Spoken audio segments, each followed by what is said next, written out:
Hello, I'm Dr. Sisser, and this is the 10th and last videotape in our elementary algebra sequence. In this tape, we are going to be going over our work on solving quadratic equations. A quadratic equation is an equation that can be put into the form ax squared plus bx plus c equals 0, where we will assume that a is not equal to 0. B and C, however, B or C can be 0. A is not 0, so the second degree term does occur. Otherwise, it would be a first degree equation. So we'll assume A is not 0. Now, we're going to be reviewing our work in quadratic equations and going over the various methods for solving quadratic equations by looking at various examples. Let us start with the first example, x squared minus 5x equals 0. And in this equation, and in all the other quadratic equations we're going to be working with today, our object will be to solve for x.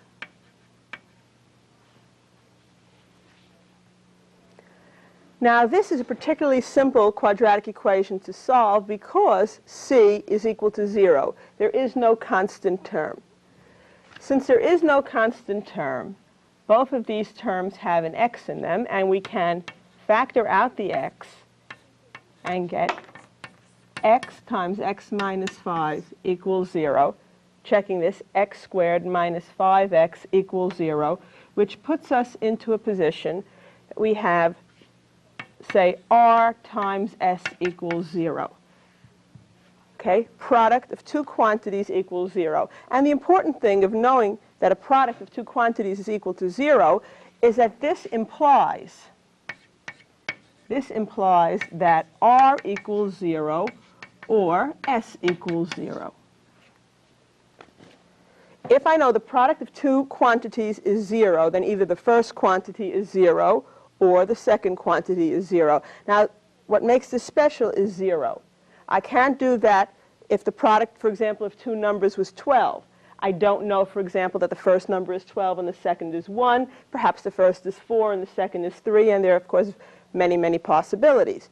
But if the product of two quantities is 0, then I know for sure that either the first quantity is 0 or the second quantity is 0.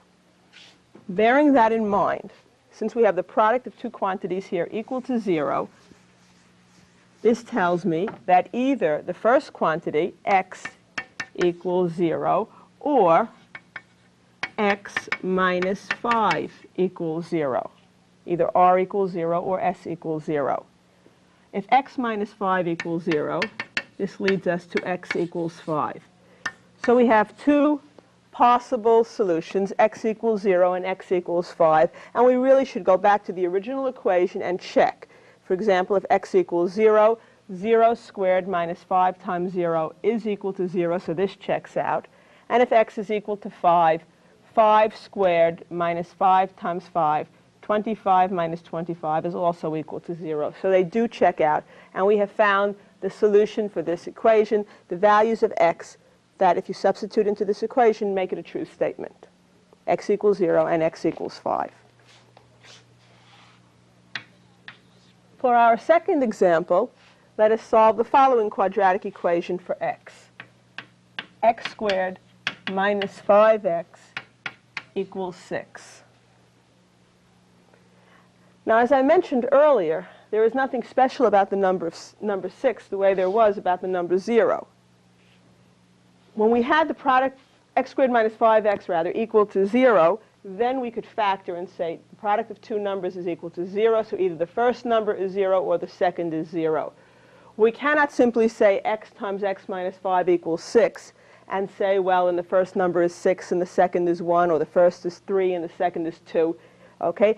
6 is not a sure thing like the 0 was. So instead, we put the quadratic equation into standard form.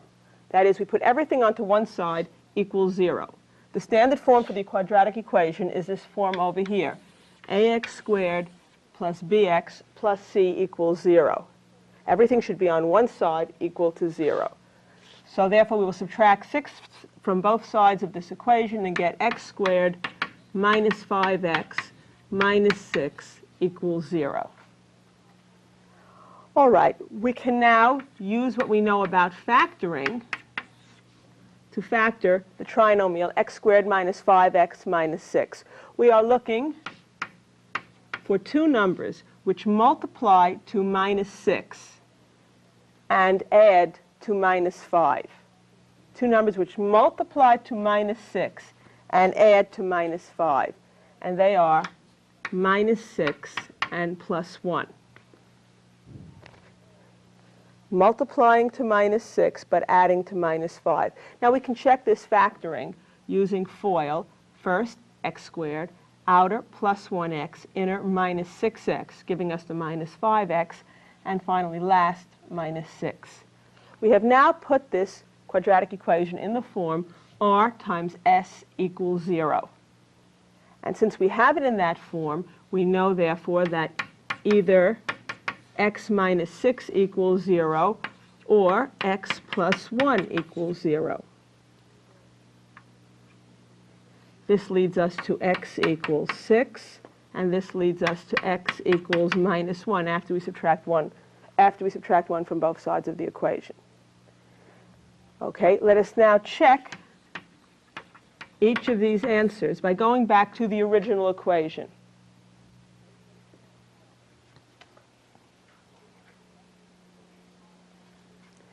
Okay, now x squared minus 5x equals 6.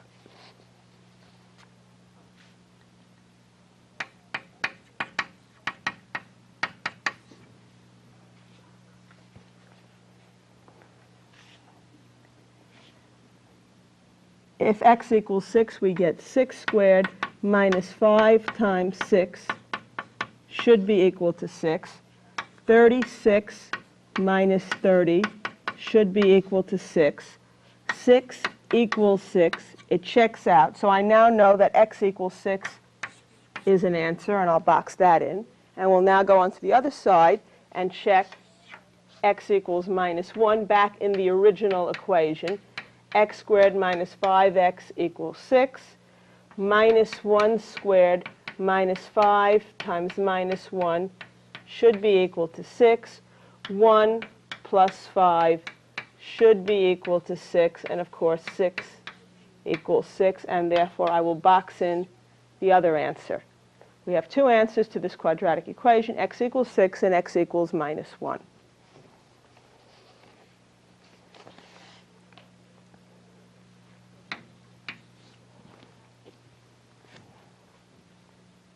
For our third example, let's look at this one. Solve for x. X plus 3 times x minus 1 equals 5. At first glance, you might say, oh goody, somebody factored it for me already. However, it's only factored in a usable form if everything's on one side equal to 0 and then you factor the left-hand side. This is not good. R times S equals 5 does not lead us to any specific information. It doesn't lead us to any conclusion. So instead of thinking that the problem was really pre-factored, what you first have to do is multiply it out, bring the 5 over to the other side, get everything on one side, and then refactor if possible. So let's multiply this out, and we get x squared first, outer minus x, inner plus 3x, so that's plus 2x. Last, minus 3 equals 5. Now subtracting 5 from both sides of the equation, x squared plus 2x minus 8 equals 0. And now that we have it in standard form, that is ax squared plus bx plus c equals 0, we can now factor this trinomial, and we will have it in the form that we desire, that is r times s equals 0. Okay, once again, to factor, we are looking now for two numbers which multiply to minus 8 and add to plus 2. And they are plus 4 and minus 2. They multiply to minus 8 and they add to plus 2. Checking our factoring by multiplying out, we have x squared minus 2x plus 4x, that's plus 2x, minus 8 equals 0. So we now have it in the form r times s equals 0. So then either r is 0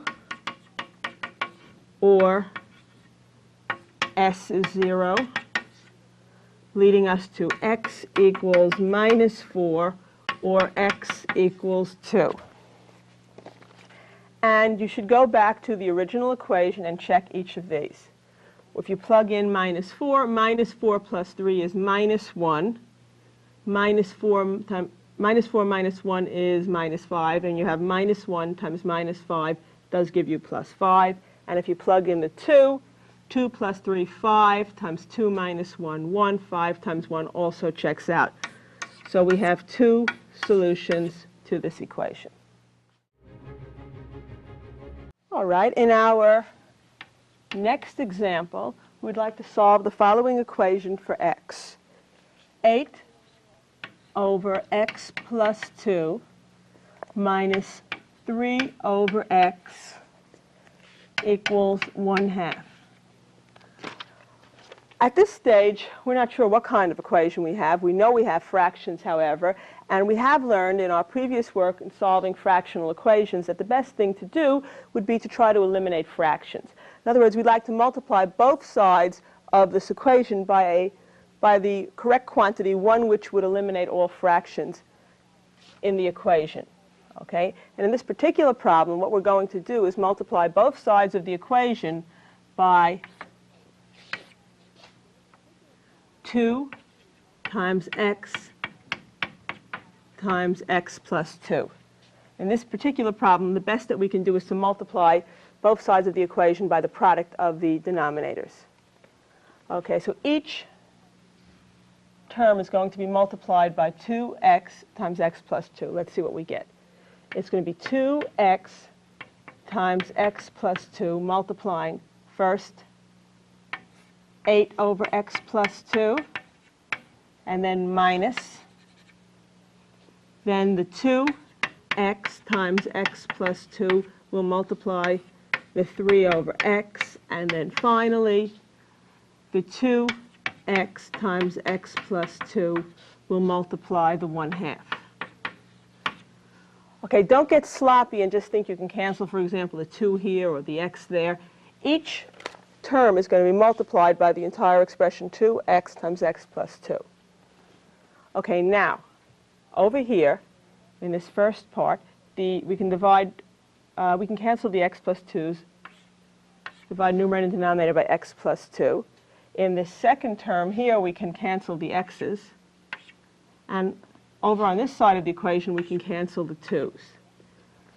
Let's see what we're left with. When we cancel the x plus 2's, we're left with 2x times 8 minus, here we cancel the x's, we're left with 2 times x plus 2 times 3, or 2 times 3, 6 times x plus 2.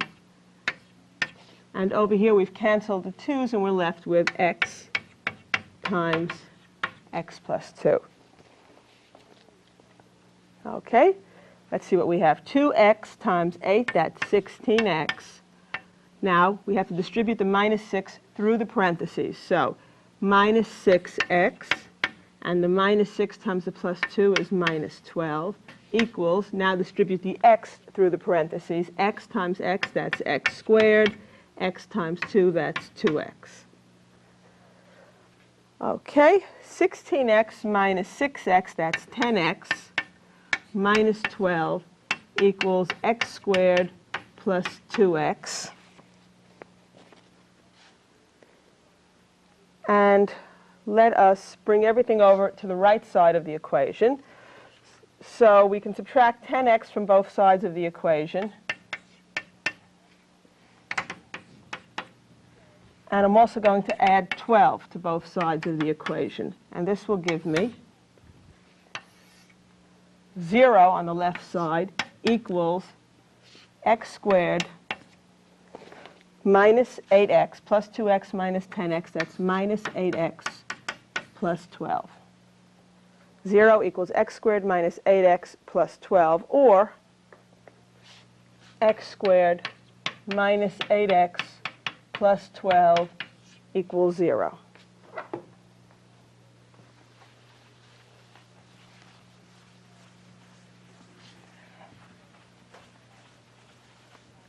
At this stage, we realize that we do have a quadratic equation to solve, and we're going to try to factor it to solve it. Try to write it as r times s equals 0. We are looking now for two numbers which multiply to plus 12 and add to minus 8. And they are minus 6 and minus 2. They multiply to plus 12 and add to minus 8. Checking, we have x squared minus 2x minus 6x. That's minus 8x plus 12. Since we have the product of two numbers equals 0, either the first number equals 0 or the second number equals 0, giving us two possible solutions, x equals 6 and x equals 2. Now, when we're dealing with a fractional equation, let me rewrite the original equation that we had, 8 over x plus 2 minus 3 over x equals 1/2. When we're dealing with an equation, fractional equation involving variables in the denominator, the check becomes very important to us. It's more than just making sure you haven't made an arithmetical mistake going through here. You want to make sure you haven't done something when you check, you get division by 0. Okay, so it's really essential that you check a fractional equation. So let's check each of these answers. Checking the x equals 6.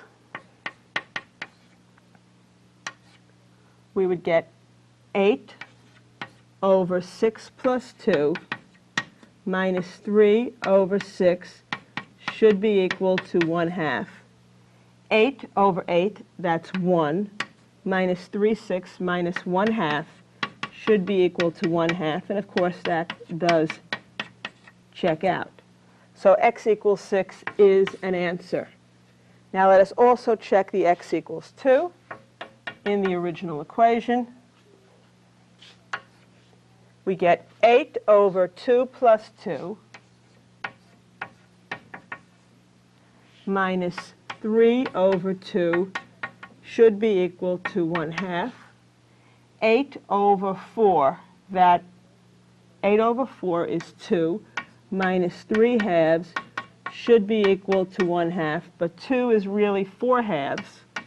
So 4/2 minus 3/2 should be equal to 1/2, and that also checks out. 1/2 equals 1/2.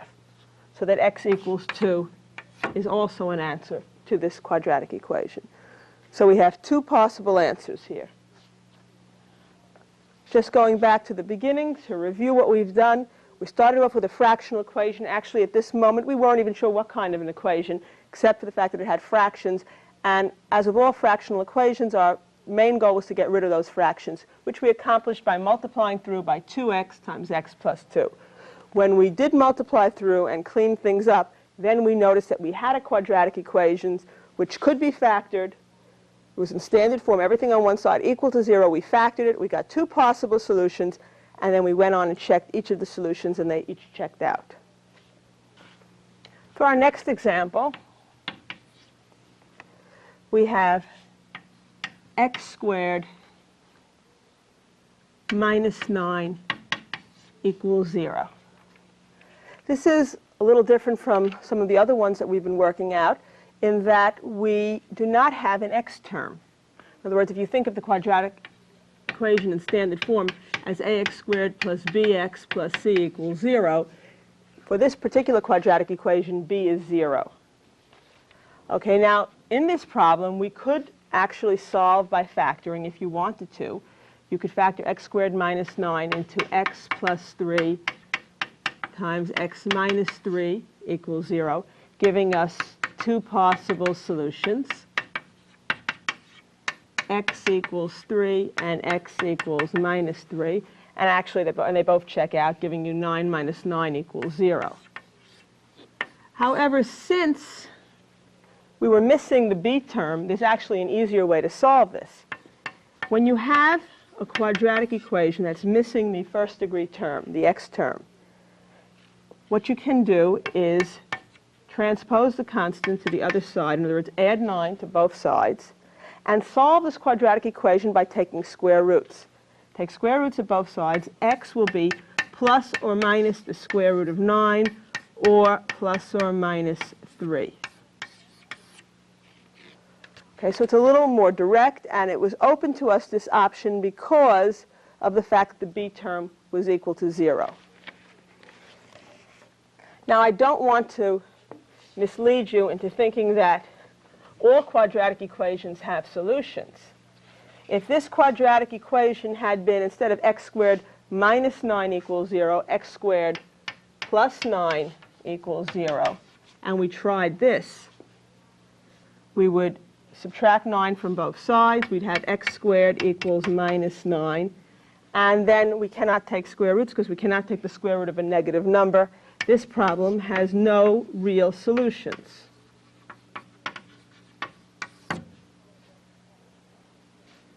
There is no number x whose square is no real number x whose square is going to be minus 9.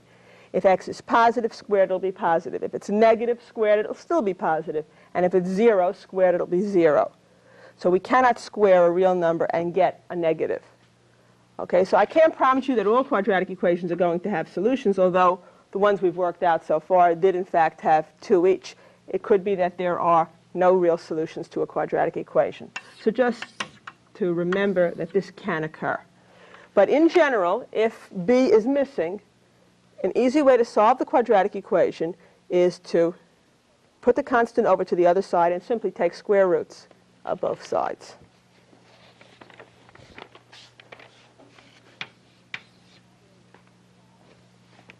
For the next problem, 5x squared equals 35, and we would like to solve this quadratic equation for x. Okay. Since the x term is missing, the first degree term is missing, and the constant's already on the other side, all we really have to do is to divide both sides by 5, get x squared equals 7, take square roots, x is plus or minus the square root of 7. Okay, I don't want you to think that this option of taking square roots that we used over here is only open to us when we have a perfect square. Okay, when we had plus or minus the square root of 9, we could then write that as plus or minus 3. Okay, well, 7 isn't a perfect square, so you leave your answer as x is plus or minus the square root of 7. And if you plug back into the original equation, x squared will be 7, 5 times 7 will be 35, and it will check out.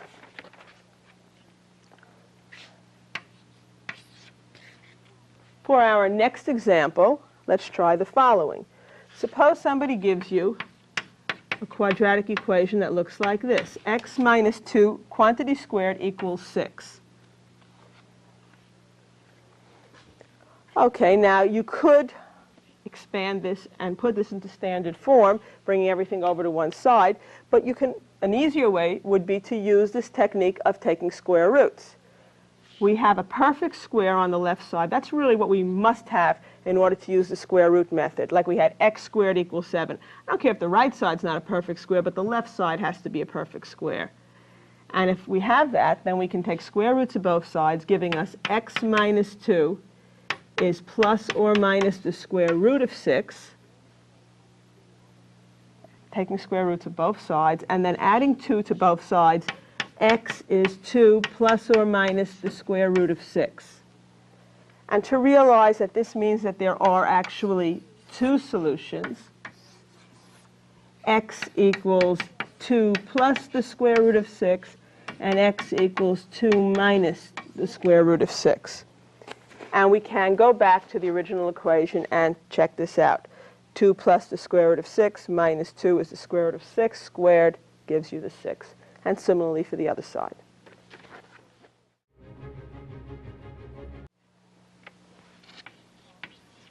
For our next example, let's solve the following quadratic equation. X squared minus 6x plus 4 equals 0. Okay, our first attempt would be to try to factor this. However, I can't think of 2 numbers which multiply to plus 4 and add to minus 6. And therefore, I cannot factor this. So this technique is not going to be applicable in this problem. I would have needed 2 numbers which multiplied to 4 and added to minus 6.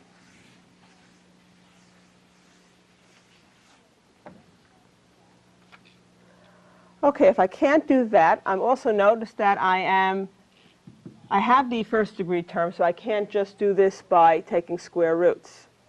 However, I had mentioned earlier, in this previous problem over here, that if the left-hand side had been a perfect square, then I could still use the square root method. Okay, now we don't have a perfect square here on the left-hand side. Let's see what we do have on the left-hand side. We have x squared minus 6x plus 4 equals 0. Let us, if we're going to try to get a perfect square, and this technique that I'm going to be showing you now is completing the square, the first thing to do is to bring the constant over to the other side. X squared minus 6x equals minus 4. In other words, subtract 4 from both sides of the equation. Now, we have to figure out how far x squared minus 6x is off from being a perfect square. Let's look at a typical perfect square. X plus p squared, which is x plus p times x plus p, gives us x squared plus 2px plus p squared. And we were looking at x squared minus 6x. And we wish it were a perfect square. Well, we're not. It's not a perfect square. We're missing something. It would have to be added to it to make it a perfect square. In order to figure out what that is, realize that the coefficient of x is, we can call that 2p. So 2p is minus 6. Solve for p. P is minus 3. And find p squared. P squared is plus 9. That's what's missing to make this a perfect square. In other words, if I had plus p squared plus 9 here, then this would be x plus p, but p is minus 3, x plus a minus 3 squared. Okay? I had only x squared minus 6x. However, this is what I really had. If it had been x squared minus 6x plus 9, then it would have been a perfect square. Okay, so I have x squared minus 6x, and what I really want is x squared minus 6x plus 9. Okay, I can add 9 to this side. However, I'm going to have to add 9 to the other side as well. So I'm adding 9 to both sides of the equation, giving me x squared minus 6x plus 9 equals minus 4 plus 9, which is 5. And this then enables me to write the left-hand side as x minus 3 squared. It's a perfect square.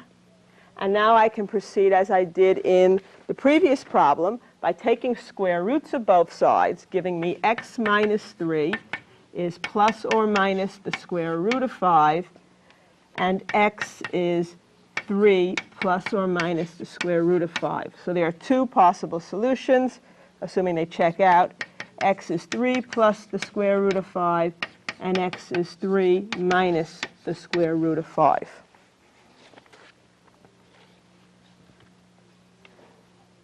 Okay, we're not going to have the time to actually check them, but if you do, check it out in the original equation, and the algebra is a little tricky.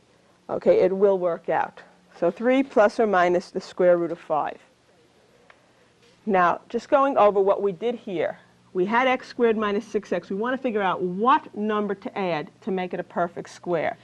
Now what I did is say 2p equal to minus 6, solve for p, and then squared p.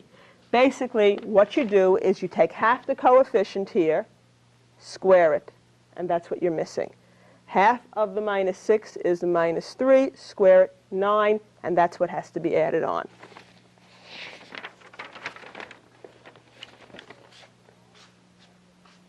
And this method of solving the quadratic equation is called solving it by completing the square. In problem 9, I want to take the same quadratic equation, x squared minus 6x plus 4 equals 0, but this time I'd like to solve it by using the quadratic formula. In your classwork, you took a typical quadratic equation in standard form, and what you do is you go through once and for all, you go through the completing the square procedure on this quadratic equation, where we assume, of course, a is not 0, and you solve the resulting quadratic equation after you've completed the square. And what happens is you get a formula which can be used on any quadratic equation. When you use the completing square procedure on the general quadratic equation, ax squared plus bx plus c equals 0, you get that the solutions are x equals minus b plus or minus the square root of b squared minus 4ac, all divided by 2a. And the formula can be used on any quadratic equation. All you have to do is match up and figure out what a, b, and c are, and then you can substitute into this equation. If it's x squared minus 6x plus 4, it's really 1x squared minus 6x plus 4 equals 0. So from this we see in this problem that a equals 1, b equals minus 6, and c equals plus 4. Substituting now into the formula, we get minus b minus a minus 6 plus or minus the square root of b squared minus 6 squared minus 4 times a times c. Well, a is 1 and c is 4, all divided by 2a.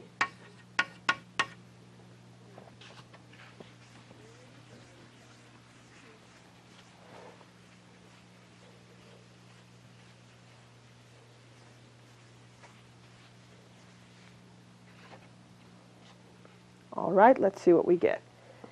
X equals minus a minus 6, that's plus 6, plus or minus the square root of, now we have here minus 6 squared, that's 36, minus 16, all divided by 2.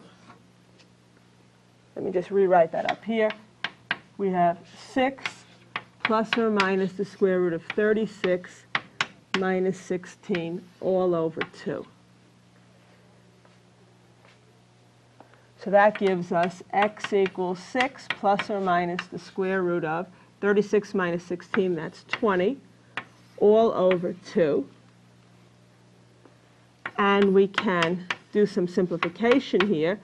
The square root of 20 is really the square root of 4 times 5.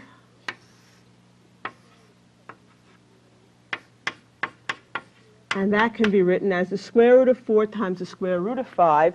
Well, the square root of 4 is 2. Square root of 5 here over 2. The square root of 4 times 5 we wrote as the square root of 4, which is 2, times the square root of 5. And then we can, on top, factor out a 2, leaving us with 3 plus or minus 1 times the square root of 5 all over 2. Let's multiply this out. We get 6 plus or minus 2 times the square root of 5. Now we can cancel the 2's. We get x equals 3 plus or minus the square root of 5. And notice that that is the same answer that we got when we did it by completing the square.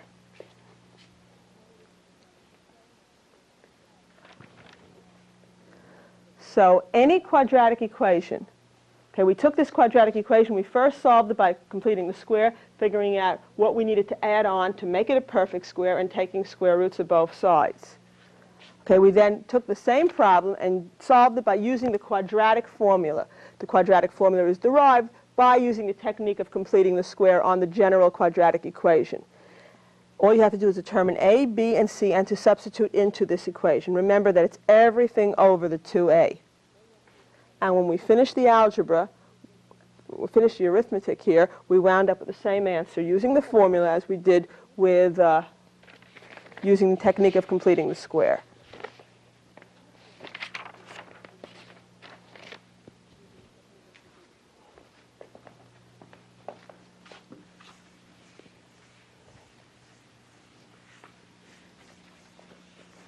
For our next example, let's try the following.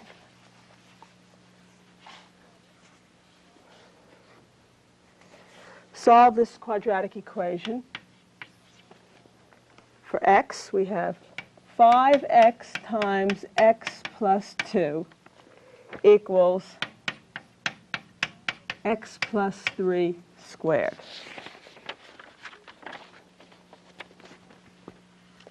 Okay, before we can solve the quadratic equation, we have to put it into standard form. Okay, so let's first distribute the 5x through the parentheses. 5x times x, that's 5x squared. 5x times 2, that's 10x, equals x plus 3 squared, or x plus 3 times x plus 3, which is x squared plus 6x plus 9.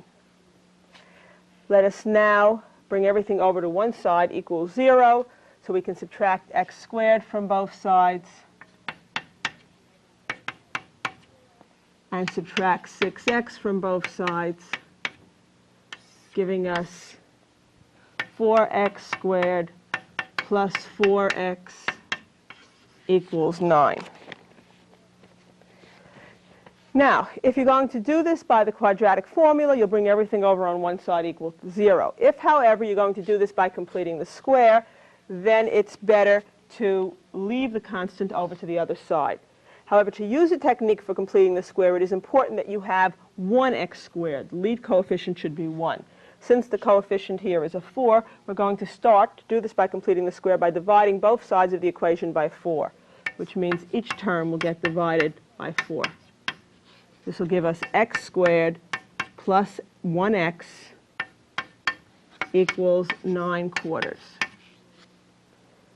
Now, this is not a perfect square on the left, but if we wanted to make it a perfect square, we will have to take half the coefficient, square it, and that's what we should add to both sides. Half the coefficient, half of 1 is 1/2. Square it, it's 1/4. And we will add 1/4 to both sides, giving us x squared plus x plus 1/4 equals 10/4. And then the left-hand side is now a perfect square, and it can be written as x plus 1/2 squared. Checking, it's x squared plus 1/2 x plus 1/2 x, that's plus x, plus 1/4 equals to 10/4.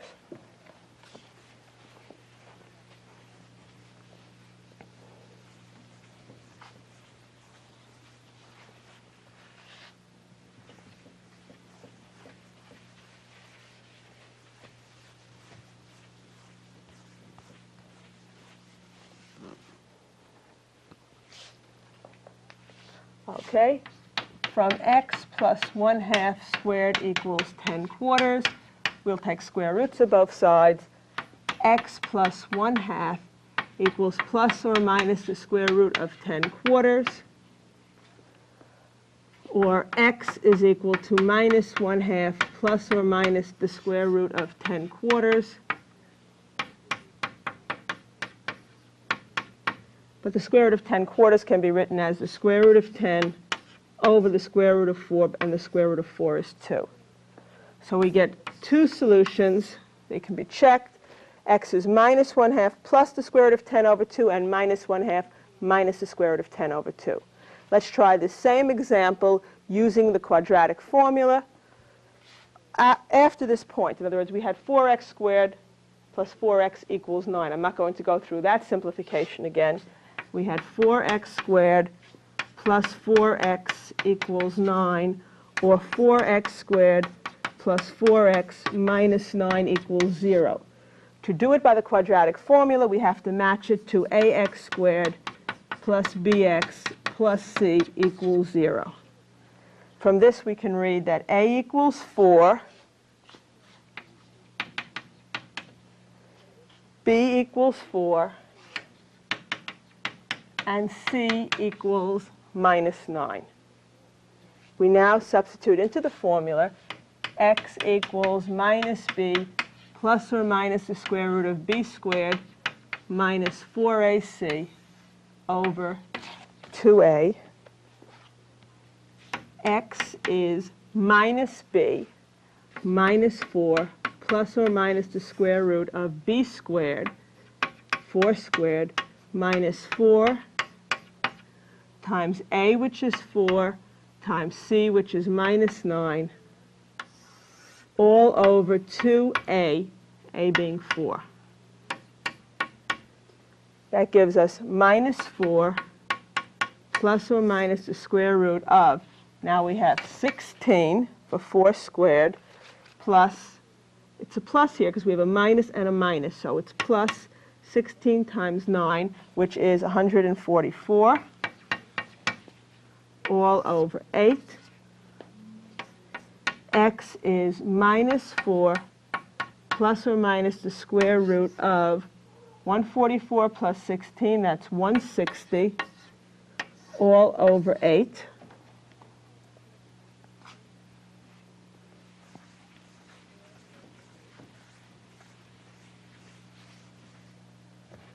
Let's go back up here.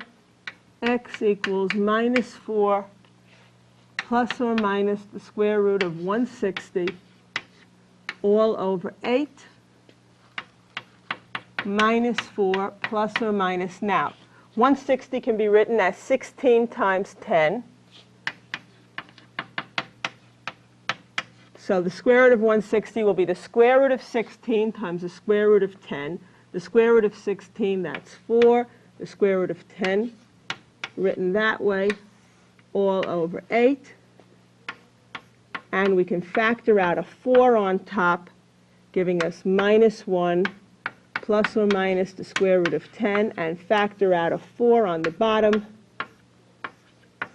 We can then cancel the 4's, giving us minus 1 plus or minus the square root of 10 over 2. Minus 1 plus or minus the square root of 10 over 2. And of course, right beneath it, we have the answer that we found previously when we solved it by the technique of completing the square. Minus 1 plus or minus the square root of 10 over 2. If you break it up, you get minus 1/2 plus or minus the square root of 10 over 2. When you solve by completing the square, you generally get it in this form. Solve with the formula, you get the whole thing over some number. But of course, it is the same answer.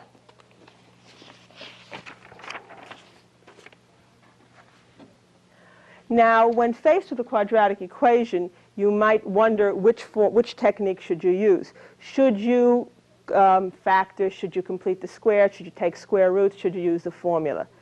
The best thing to do would be the following. Take your quadratic equation and put it into standard form. Everything on one side equal to 0. Okay, after you've done that, if you notice, for example, when you have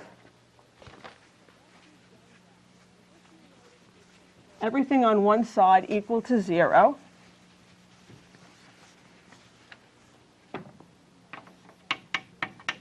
if you notice that the c is equal to 0, there is no constant term, then it's certainly very simple to factor, and by all means go ahead and do this by factoring the way we did the first example.